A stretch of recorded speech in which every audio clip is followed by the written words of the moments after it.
বিশ্ব সংবাদে আপনাদের স্বাগত। সংবাদের শুরুতেই শিরোনাম, পরে বিস্তারিত। শুরুতে জানিয়ে দেব, হিজবুল্লাহ ড্রোন নিয়ে মহা চিন্তায় পড়েছে পশ্চিমা বিশ্ব, ধ্বংসের পথে ইসরায়েল। জানিয়ে দেব, আবারও ক্যালিফোর্নিয়া বিশ্ববিদ্যালয়ে ইসরায়েল বিরোধী বিক্ষোভ, গ্রেফতার 27। এছাড়া রয়েছে বেলারুশের সঙ্গে পারমাণবিক অস্ত্রের মহড়া রাশিয়ার। জানিয়ে দেব, ইউক্রেনের নতুন প্যাট্রিয়ট ক্ষেপণাস্ত্রের ব্যবস্থা পাঠাচ্ছে যুক্তরাষ্ট্র। সর্বশেষ জানিয়ে দেব, এডেন উপসাগরে ক্ষেপণাস্ত্র হামলা, 2 জাহাজে আগুন। হিজবুল্লাহর ড্রোন নিয়ে মহাচিন্তায় পড়েছে ইসরায়েল। ইসরায়েলের জন্য নিয়মিত হুমকি হয়ে দাঁড়িয়েছেন লেবানন ভিত্তিক প্রতিরোধ আন্দোলন হিজবুল্লাহর আত্মঘাতী ড্রোনগুলো। গত 8 অক্টোবর থেকে তাদের বেশিরভাগ ড্রোন আটকাতে ব্যর্থ হয়েছে ইসরায়েলি বিমান প্রতিরক্ষা ব্যবস্থা। ইসরায়েলি সেনাবাহিনী তাদের এই ব্যর্থতার কথা ইতিমধ্যেই স্বীকারও করেছেন। ইসরায়েলি আর্মি রেডিওর এক প্রতিবেদন অনুসারে ইসরায়েলি সেনাবাহিনী স্বীকার করেছে যে হিজবুল্লাহর ব্যবহৃত ড্রোনগুলো এমন এক হুমকি যার কোনো সমাধান নেই তাদের কাছে। তারা আরও জানিয়েছে, হিজবুল্লাহ ড্রোন আটকানো রকেট ক্ষেপণাস্ত্র বাধা দেওয়ার চেয়েও কঠিন বিষয়। সোমবার ইসরায়েলি সেনাবাহিনী হিজবুল্লাহ 4টি ড্রোন আটকাতে ব্যর্থ হয়েছে। সেগুলো সফলভাবে উত্তর ইসরায়েলের লক্ষ্যবস্তুতে আঘাত হেনেছে, এরপর বিস্ফোরিত হয়ে আগুন ধরিয়ে দিয়েছে। হিজবুল্লাহ ড্রোনগুলোকে আটকানো নানা কারণে সম্ভব হচ্ছে না। বিশেষত ড্রোনের আকার, লক্ষ্যে পৌঁছানোর আগে এটি উৎক্ষেপণের সময় এবং লক্ষ্যযুক্ত স্থানগুলো ভূখণ্ড চিহ্নিত করা সম্ভব হচ্ছে না। সেনাবাহিনীর অতিরিক্ত প্রযুক্তিগত উপায় বিকাশের জন্য ইউক্রেন ও সৌদি আরবের পরিচালিত ড্রোন হামলা থেকে শিক্ষা নেওয়ার জন্য কাজ করছে। এদিকে আবারও ক্যালিফোর্নিয়া বিশ্ববিদ্যালয়ে ইসরায়েল বিরোধী বিক্ষোভ, গ্রেফতার 27।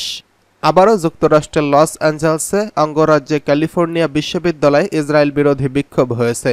সেখানে ফিলিস্তিনিদের সমর্থনে বিক্ষোভকারীরা আবারও ক্যাম্প স্থাপনের চেষ্টা করলে পুলিশ তা ভণ্ডুল করে দিয়েছে। সেখান থেকে 27 জনকে গ্রেফতার করা হয়েছে। ইউসিএলএ ক্যাম্পাসের নিরাপত্তার দায়িত্বে থাকা অ্যাসিস্ট্যান্ট ভাইস চ্যান্সেলর রিক ব্রাজিয়েল এক বিবৃতিতে বিষয়টি নিশ্চিত করেছেন। তিনি বলেছেন, স্থানীয় সময় সোমবার রাতে বিক্ষোভের সময় পুলিশ কর্মকর্তারা ওই 27 জনকে গ্রেফতার করে। ইউসিএলএ পুলিশ জানিয়েছে, বিক্ষোভকারীরা বিশ্ববিদ্যালয়ের কার্যক্রমে ইচ্ছাকৃতভাবে ব্যাঘাত ঘটানোর চেষ্টা করছেন এবং একজন কর্মকর্তার কাজে হস্তক্ষেপ করেছিলেন। তাদের ইউসিএলএ থেকে দূরে থাকতে 14 দিনের নিষেধাজ্ঞা জারি করা হয়েছিল। ব্রাজিয়েল বলেন, গ্রেফতার হওয়া শিক্ষার্থীদের বিরুদ্ধে শাস্তিমূলক ব্যবস্থা নেওয়া হবে। এর মধ্যে ক্যাম্পাস থেকে নিষিদ্ধ করা এবং ফাইনাল ও উদ্বোধনী অনুষ্ঠানে অংশগ্রহণ করতে না পারার মতো শাস্তিও অন্তর্ভুক্ত থাকতে পারে। বিক্ষোভকারীরা বিভিন্ন স্থানে বারবার তাঁবু ও ছাউনি স্থাপন ও বাধা সৃষ্টি করে। এর ফলে আশেপাশের ফাইনাল পরীক্ষা পরিচালনা ব্যর্থ হয়। পুলিশ বলেছে, আন্দোলনকারীরা একটি ফোয়ারা, স্প্রে পেইন্ট, ইটের দেওয়ালগুলোকে ক্ষতিগ্রস্ত করছে, অগ্নি সুরক্ষা সরঞ্জামগুলোতে হস্তক্ষেপ করেছে, প্যাটিওর আসবাবপত্র ক্ষতিগ্রস্ত করেছে, বৈদ্যুতিক ফিক্সারের থেকে তার ছিঁড়েছে এবং যানবাহন ভাঙচুর করেছে। ব্রাজিল জানান, বিক্ষোভ চলাকালীন সময় হামলার ঘটনাও ঘটে, যার ফলে 6 জন ইউসিএলএ পুলিশ আহত হয়েছেন। পাশাপাশি একজন নিরাপত্তা প্রহরীর মাথায় আঘাতপ্রাপ্ত হয়ে রক্তক্ষরণও হয়েছে। বিবৃতিতে ব্রাজিল বলেন, সহজভাবে বলতে গেলে সহিংস প্রতিবাদে এই কাজগুলো ঘৃণ্য এবং এটি চলতে পারে না। মার্কিন যুক্তরাষ্ট্র, ইউরোপ জুড়ে বিশ্ববিদ্যালয় ক্যাম্পাসগুলোতে প্রতিবাদ শিবির গড়ে উঠেছে। ওইসব বিশ্ববিদ্যালয়ে ইসরায়েল বা এর যুদ্ধ প্রচেষ্টাকে সমর্থন করে এমন সময় সংস্থাগুলোর সাথে ব্যবসা করা বন্ধের দাবি জানিয়েছে শিক্ষার্থীরা। আয়োজকরা গাজায় হামাসের বিরুদ্ধে ইসরায়েলের যুদ্ধকে ফিলিস্তিনিদের উপর গণহত্যা আখ্যা দিয়ে তা বন্ধের জোর আহ্বান ও চেষ্টা করে যাচ্ছে। বিক্ষোভের কারণে ক্যালিফোর্নিয়া বিশ্ববিদ্যালয়ের ক্যাম্পাস বারবার উত্তাল হয়েছে এবং বিশ্ববিদ্যালয় প্রশাসনের পরিস্থিতি সামাল দেওয়ার চেষ্টা করছে। ইউসিএলএ সোমবার প্রতিবেদনটি শুরু হয় ইউনিভার্সিটি অফ ক্যালিফোর্নিয়া রিজেন্টের আসন্ন সাপ্তাহিক অনুষ্ঠান উদ্বোধনের ঠিক কয়েকদিন আগে থেকে। এদিকে বেলারুশের সঙ্গে পারমাণবিক অস্ত্রের মহড়া রাশিয়ার। কৌশলগত পারমাণবিক অস্ত্র কিভাবে মোতায়েন করতে হয় সে বিষয়ে দ্বিতীয় ধাপের মহড়া শুরু করেছে রাশিয়া। তাদের এই মহড়ায় বেলারুশের সেনারাও অংশ নেয়। মূলত পশ্চিমা শক্তির হুমকির বিরুদ্ধেই এই মহড়ার আয়োজন করে রাশিয়া। রাশিয়ার দাবি, ইউক্রেনকে বিলিয়ন বিলিয়ন ডলারের অস্ত্র সরবরাহের মাধ্যমে যুক্তরাষ্ট্র ও ইউরোপীয় মিত্ররা বিশ্বকে পারমাণবিক যুদ্ধের দ্বারপ্রান্তে নিয়ে যাচ্ছে, কারণ তাদের সরবরাহ করা অস্ত্র রাশিয়ার ভূখণ্ডে ব্যবহৃত হচ্ছে। 2022 সালের ফেব্রুয়ারিতে ইউক্রেনে হামলা চালায় রাশিয়া। এরপর থেকেই রুশ প্রেসিডেন্ট ভ্লাদিমির পুতিন পারমাণবিক অস্ত্র ব্যবহারের হুমকি দিয়ে আসছেন।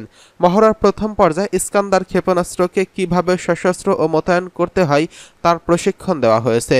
কিনঝাল হাইপারসনিক ক্ষেপণাস্ত্র কিভাবে অস্ত্রসজ্জিত করতে হয় তারও প্রশিক্ষণ দেওয়া হয়েছে। রাশিয়ার প্রতিরক্ষা মন্ত্রণালয় জানিয়েছে, দ্বিতীয় ধাপে রাশিয়ার সেনাদের সঙ্গে বেলারুশের সেনারা অংশগ্রহণ করেন। এতে কৌশলগত পারমাণবিক অস্ত্রের মোতায়েন নিয়ে অনুশীলন হয়। মহড়ার বিষয়ে প্রশ্ন করা হলে ক্রেমলিনের মুখপাত্র দিমিত্রি পেসকভ বলেছেন, পরিস্থিতি উত্তেজনাকর। ইউরোপীয় ইউনিয়ন ও ওয়াশিংটন যে পদক্ষেপ নিচ্ছে তা উস্কানিমূলক।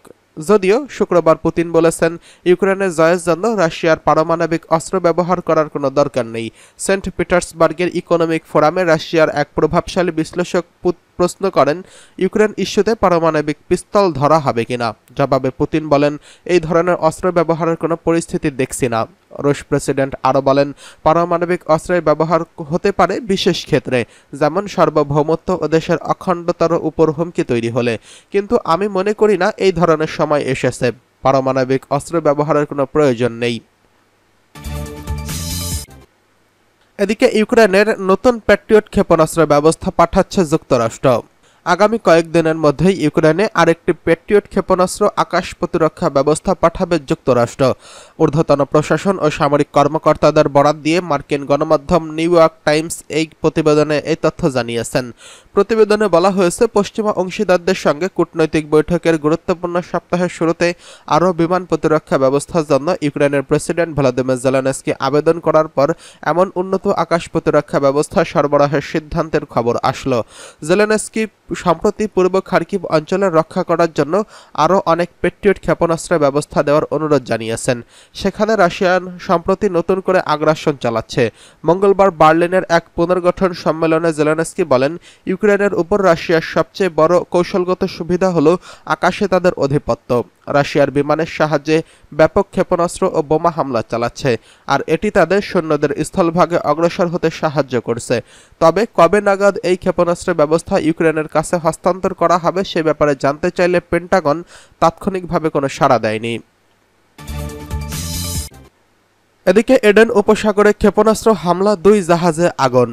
এডেন উপসাগরে ইয়েমেন উপকূলে ক্ষেপণাস্ত্র হামলার ঘটনায় 2 জাহাজে আগুন লাগার খবর পাওয়া গেছে। ঘটনার সত্যতা নিশ্চিত করেছে যুক্তরাজ্যের মেরিটাইম এজেন্সি। ব্রিটিশ বার্তা সংস্থা এমব্রাই জানিয়েছে, অ্যান্টিগুয়া এবং বারবুডা পতাকাবাহী একটি সাধারণ কার্গো জাহাজ এডেনে 83 নটিক্যাল মাইল দক্ষিণ পূর্বে ক্ষেপণাস্ত্র হামলার শিকার করা হয়। এরপর এটিতে আগুন ধরে যায়, যদিও পরে আগুন নিয়ন্ত্রণে আনা হয়েছে। এর আগে ইউনাইটেড কিংডম মেরিটাইম অপারেশন জানায়, এডেন উপসাগরের দক্ষিণ পূর্বাঞ্চল থেকে 80 নটিক্যাল মাইল দূরে একটি জাহাজে ক্যাপ্টেনের কাছ থেকে তারা দুর্ঘটনার বার্তা পেয়েছে। এক সতর্ক বার্তায় আমরাই জানাই, জাহাজটি দক্ষিণ পশ্চিম দিকে 8.2 নটিক্যাল মাইল গতিতে যাচ্ছিল। জাহাজের সম্মুখ ভাগে ক্ষেপণাস্ত্র আঘাত হানার পর আগুন ধরে যায়, কিন্তু দ্রুতই আগুন নেভানো হয়েছে।